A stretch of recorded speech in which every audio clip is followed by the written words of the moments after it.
Here we are in Melbourne. It's a freezing cold July day, but the good news is we're heading off to Bali first thing in the morning.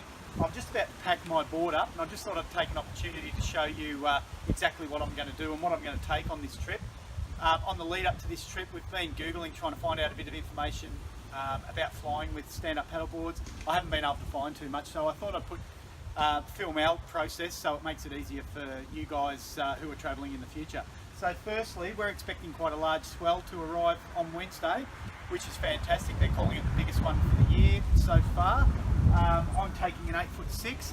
Now, you need to be very careful before you fly. Have a look at what plane you're on and the size limits of boards you're allowed to carry. I think I'm allowed to take a board that's just over 9 foot long, so this 8'6" should just fit in.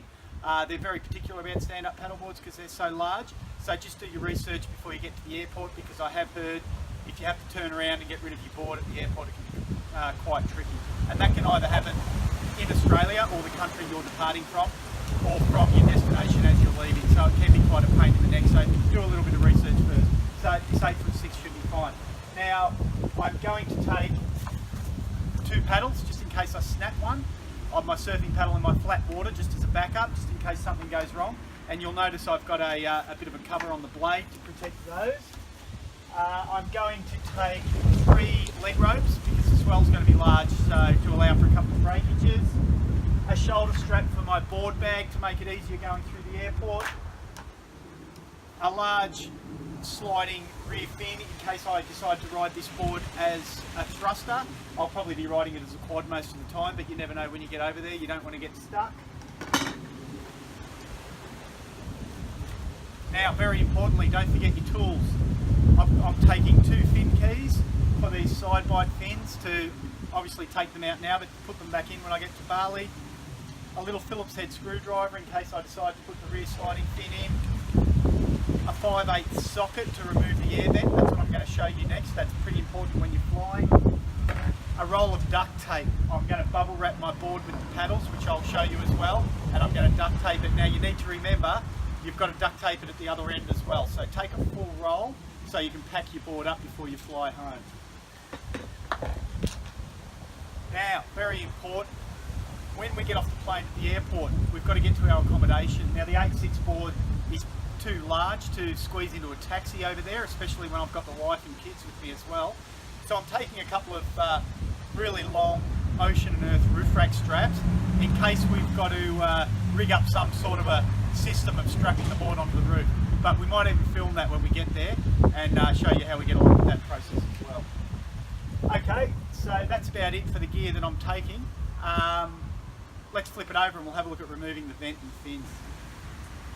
Okay, firstly, for those of you who aren't aware of the process of taking the fins out, all you need is this simple little fin key that you get when you purchase a board. It's just an Allen key in a little plastic housing. There's 2, these are an FCS fin setup, so all you do is release the 2 grub screws that are located on the side of each fin. There are a few different fin setups, they're all pretty simple. You just pop the fin out like so, and don't forget to screw the grub screws back in so they're flush with the bottom of the board and they don't catch on anything when they're packed. Okay, now as I mentioned earlier, I'm going to remove the air vent from the board. The air vent is this little black plug for those of you that don't have boards. My vents are up the front of the board, sometimes they're located down in the centre. It's just a simple bung that screws into the board. It's a self-breather.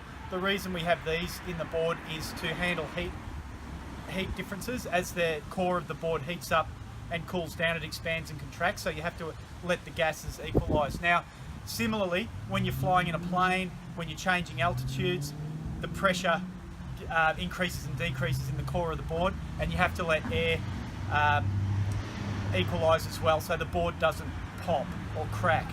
So I'm going to remove the vent altogether to allow it just to allow the air to flow freely and try and prevent any cracks. Okay, so I've bubble wrapped my board here ready to go. I've just used 2 big large sheets of bubble wrap and some duct tape, as you can see. I've strapped my 2 paddles to the bottom of the board. Just remember to have a good layer of bubble wrap under the paddle so you don't damage the bottom of your board. And then I've taped it really securely. I'm just going to zip it up in my board bag like that, and hopefully it gets there in good condition. Just remember that you've also got to get your board to the airport, so that means I've got to strap it on the roof of the car. So make sure you've padded your paddles really well, so when you strap the board on tight, you don't damage the bottom of your board. Okay, so we're at the Melbourne airport on our way to Bali, just waiting for our flight. Just an update on the board. We're flying with Jetstar, and I had no troubles at all checking in my 8.6 SUP. They didn't ask any questions. The packaging totally packed up with everything, paddles, bubble wrap. The weight of the bag was 16 kg, and that was fine. It was under the 9-foot limit, so if you're travelling with a SUP, keep it under that 9-foot mark, you should be fine. Roof racks are pretty rare in Bali. Most drivers are very happy for you just to slap your board straight on the roof of the car and run a roof rack strap right through the cab and around the top of the board. In this case, we only used one strap. The traffic's very congested, as you're probably aware in Bali, so you're not moving that fast anyway, and the board is very safe, which is straight on the roof of the car. So make sure you've got your roof rack straps with you. It makes the whole trip that much easier. So here we are in Bali at our accommodation. It's come to time to unpack my board. I've just unzipped it. If we have a look,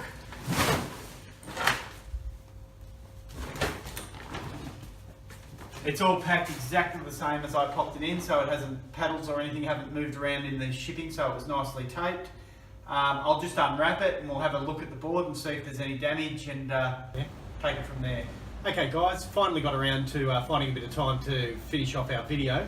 I've been surfing all week. We're actually heading home tomorrow, so our awesome trip's coming to a close very rapidly. As you can see, the board arrived here in great condition. I've been surfing hard for 10 days in some really big surf. Everything's worked perfectly. I just want to summarise a few points that we've emphasised in this clip. So tip number 1, check with your airline. Make sure you can bring a board the size you want to bring. You may have to pay excess baggage charges, so look into that first. Secondly, package your board really well with the bubble wrap. If you haven't got a board bag for your paddle or paddles, a paddle bag for your paddle or paddles, strap them to your board and bubble wrap that all well before you put it in your board bag. Tip number 3, remove your fins, remove your air vent before flying. Make sure you bring plenty of spare accessories, and don't forget your tools to put your fins back in and a socket to put your vent back in. I've been stretching this leg rope ultra long this week in some pretty big surf. I haven't had to use any spares, but I did bring 3. I brought 2 paddles, but everything's worked just fine. Now, the last thing I want to talk about is reef cuts. I'm pretty cut up from a big week of surfing. Make sure you bring some antiseptic cream and maybe some antibiotic cream if you've got it on hand. The water, especially here in Bali, can be quite dirty, and you can get some pretty bad infections if you don't look after your cuts. So yeah, travel safe, and thanks for watching this clip. Happy travels.